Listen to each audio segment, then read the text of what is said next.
Welcome back friends. आज की इस वीडियो में सिटिंग अरेंजमेंट का स्ट्रेट लाइन का क्वेश्चन होगा और इस क्वेश्चन में थोड़े से कुछ चेंजेस मैंने किए हैं।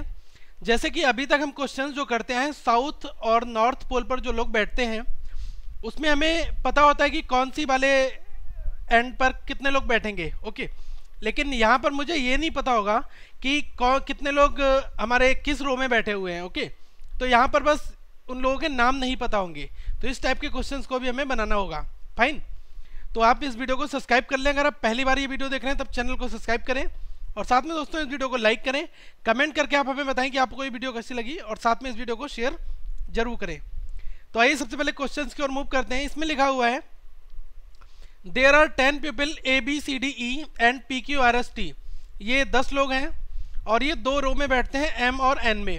अब मुझे ये नहीं पता है कि M में ABCDE बैठते हैं या फिर PQRST बैठते हैं या फिर दोनों के कंबाइंड फॉर्मेट में लोग बैठते हैं। अभी तक जो क्वेश्चन हमने डिस्कस किए थे उसमें मुझे पता था कि M में कौन से लोग बैठेंगे, N में कौन से बैठेंगे, लेकिन यहाँ पर A आपका M में बैठ सकता है और N में भी बैठ सकता है, D आपका M में बैठ सकता है, N में भी बैठ सकता है। ऐसा जरूरी नहीं कि पहले वाले 5 लोग M में बैठेंगे या फिर N में बैठेंगे, ये कंबाइंड फॉर्मेट में बैठेंगे। फाइन, फिर कहा है there are 5 persons in each row. ये और बता दिया गया है कि एक रो के अंदर 5 लोग तो आपके बैठेंगे और वो लोग एक दूसरे की तरफ फेस करके बैठेंगे अपोजिट डायरेक्शन में। फिर कहा गया है M rows people are facing to the south and N faces to the north. जो M की रो में लोग बैठेंगे उनका फेस किधर होगा, साउथ की ओर होगा, और जो N की ओर देखेंगे उनका फेस किधर होगा, नॉर्थ की ओर होगा। फाइन, तो अगर मैं डायरेक्शन चार्ट की बात आपको बताऊं तो मैंने आपको बताया था ये नॉर्थ वाला पोल होता है और ये कौन सा पोल होता है, साउथ पोल। तो जो लोग साउथ की ओर देखेंगे वो इस तरह से बैठेंगे और जो नॉर्थ की ओर देखेंगे वो यहाँ पर बैठेंगे। फाइन, तो हम इस तरह से लोगों को व्यवस्थित करेंगे, ओके। सबसे पहले 2 लाइन ड्रॉ करनी होंगी। 2 लाइन मैंने यहाँ पर ड्रॉ कर ली। अब ये मुझे पता है दोनों में 5-5 लोग बैठे हुए हैं, लेकिन अभी ये नहीं पता है कि कौन सी पर्सन कहाँ पर बैठा है या कौन सा वाला पर्सन किस रो में बैठा हुआ है। फाइन, अब यहाँ पर एक चीज़ और बता सकता हूँ। इसमें लिखा हुआ है कि M वाले जो पर्सन है वो साउथ की ओर फेस करते हैं, ओके। तो यहाँ पर मैं क्या कर रहा हूँ, M को रख दे रहा हूँ और M का फेस किधर रख दे रहा हूँ, साउथ की ओर, नीचे की ओर। और यहाँ पर N को रख दे रहा हूँ और N का फेस किधर रख दे रहा हूँ, नॉर्थ की ओर। तभी तो ये अपोजिट बैठेंगे, आमने सामने एक दूसरे के। अब आइए बात पढ़ते हैं क्वेश्चंस की। इसमें कहा है A and B are exactly opposite to each other. मतलब ये कहा गया है कि A और B जो है वो एक दूसरे के अपोजिट में बैठेंगे। फाइन, अब ये भी हो सकता है कि B ऊपर हो जाए और A नीचे हो जाए, तो अभी इसके बारे में मुझे कोई इन्फॉर्मेशन नहीं मालूम है, तो हम इसको यहाँ पर डायग्राम की फॉर्मेट में बनाकर रख लेंगे, ओके। पहली लाइन डन हो गई। इसके बाद कहा गया है कि R and S are diagonally extreme points opposite to each other. मतलब दोस्तों बात यह है कि R इधर बैठेगा तो S आपका इधर बैठेगा, अगर आपका R इधर बैठेगा तो S आपका इधर बैठेगा। फाइन, तो इस तरह से हमारे R और S बैठेंगे। लेकिन ऐसा भी हो सकता है कि इस प्लेस पर आपका S आ जाए और इस प्लेस पर भी आपका S आ जाए और यहाँ पर आपका R आ जाए, यहाँ पर आपका R आ जाए।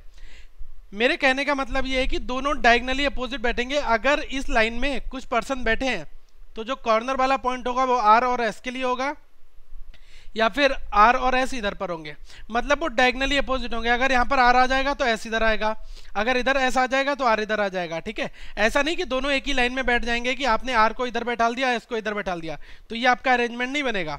डायगनली एक्सट्रीम एंड पर बैठेंगे, ओके। तो इसके बाद ये हमारा पॉइंट क्लियर हो गया। नेक्स्ट में कहा है there are 3 persons are sitting between T and R। मतलब ये कहा गया है कि T और R के बीच में 3 लोग बैठेंगे। तो T अगर इधर बैठेगा तो R के बीच में 3 लोग, 1 2 3 इस तरह से बैठेंगे। फाइन, फिर कहा है R is sitting second to the left of A।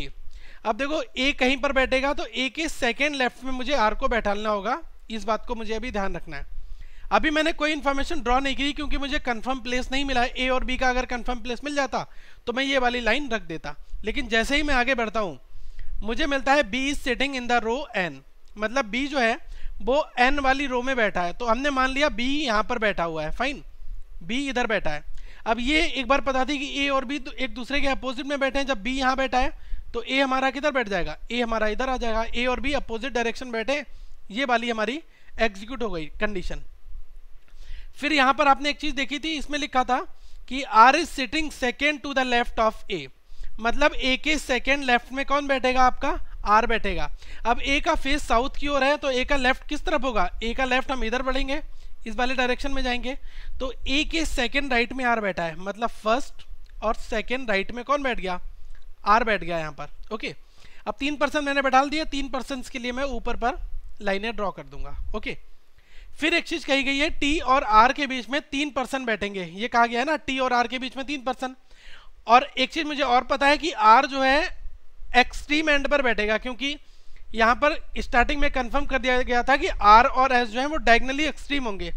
अगर मैं इस आर के इस साइड में आर को बैठा टी को बैठा लूंगा 3% को, तो आर मेरा डायगनल आ पाएगा, एंड पॉइंट पर नहीं आ पाएगा। तो आर यहां पर है और 3 लोगों को बैठालना है, 1 और 2 तो ऑलरेडी बैठे हुए हैं, तीसरा पर्सन मैंने यहां पर बैठाल दिया। और इनके बीच में कौन बैठेगा, आर और टी के बीच में 3% बैठेंगे, 1 2 3% बैठ गए। जैसे ही मैंने ये 2 नए प्लेस बनाए तो मैं ऊपर के लिए अपनी 2 लाइनें बना दूंगा। अब देखो 5-5 लोग हमारी दोनों रो में बैठ गए, फाइन। अब ये मुझे पता है कि आर और एस डायगनली एक दूसरे के अपोजिट में बैठेंगे, डायगनल। तो अगर आर इधर बैठ जाएगा तो आर का डायगनल कौन सा होगा, ये वाला होगा। फिर यहाँ पर हमारा कौन बैठ जाएगा, यहाँ पर हमारा बैठ जाएगा एस, एस को मैंने यहाँ पर बैठा दिया, फाइन। अब इसके बाद में कहा गया है कि there is also 1 person sits between B and C. मतलब दोस्तों कहा गया है कि बी और सी के बीच में 1 पर्सन कोई बैठेगा, फाइन। अब वो कौन सा होगा देखना होगा। अब बी इधर बैठ गया है तो एस यहाँ पर है, तो यहाँ पर सी तो आ नहीं पाएगा, तो इसलिए पहला प्लेस तो सी के लिए नहीं हो पाएगा। अब बी इधर बैठा है तो सी डेफिनेटली इधर आएगा और इसके बीच में कोई एक पर्सन हमारा यहाँ पर बैठ जाएगा। ये लाइन भी हमारी डन हो गई। फिर कहा है P sitting immediately to the right of A, A के इमीडिएटली राइट में पी बैठेगा। तो ए का इमीडिएटली राइट कौन सा होगा, राइट डायरेक्शन ए का इस वाली साइड में होगा, क्योंकि ए का फेस किधर है, साउथ है। तो ए के इमीडिएटली राइट में कौन बैठेगा, यहाँ पर लिखा है P is sitting immediately to the right of A, तो यहाँ पर हमारा पी बैठ गया। ओके, अब उसके बाद में कहा गया and exactly opposite to the D, मतलब लिखा है P is sitting immediately to the right of A and. अब एंड के बाद जो ये लिखा है ना exactly opposite to the D, ये पी के लिए लिखा गया है। बेसिकली सेंटेंस ये रहा होगा, P is sitting immediately to the right of A and P is sitting exactly opposite to the D. तो देखो पी डी के अपोजिट में है तो पी यहाँ पर है तो डी यहाँ पर आ गया। अब डी इधर आ गया, डी के अपोजिट में पी बैठ गया। 1 2 3 4 लोग ऊपर बैठ गए, 4 लोग नीचे बैठ गए। अभी भी 2 लोग हमारे बचे हैं। वो 2 पर्सन कौन से, एक आपका ई बचता है, एक आपका क्यू बचता है। अब इनके बारे में कोई इन्फॉर्मेशन हमें नहीं मालूम है, तब मैं क्या करूंगा, यहाँ पर हमारा ई आ सकता है और एक बार क्यू हमारा यहाँ पर आ सकता है। एक प्लेस ऐसा हो सकता है कि क्यू हमारा यहाँ पर आ जाए, फिर क्यू जब यहाँ पर आएगा तो आपका ई कहाँ पर आ जाएगा, इधर आ जाएगा। तो आप ये ध्यान रखना है ई और क्यू की पोजीशन जो है वो कंफर्म नहीं होती है, तो इस वजह से मैं क्यू और ई के प्लेस को यहाँ पर नहीं फिट कर सकता। तो यहाँ पर ई और क्यू भी आ सकता है, दोनों प्लेस पर क्यू और ई आ सकते हैं, फाइन। अब इन पर आधारित कुछ प्रश्न आपसे पूछे जाएंगे, उनकी बात करते हैं। तो हमारा राइट अरेंजमेंट यहाँ पर बन चुका है, T P A E slash Q, E और क्यू दोनों आ सकते हैं इस प्लेस पर, और यहाँ पर आर। कंडीशन हमारी सारी फुलफिल हो रही है। यहाँ पर हमारा सी है, फिर ई और क्यू है, फिर बी है, फिर डी है और फिर एस है। ओके, ये हमारी एन वाली रो है और ये हमारी एम वाली रो है। एम वाली रो का फेस किधर था, साउथ की ओर।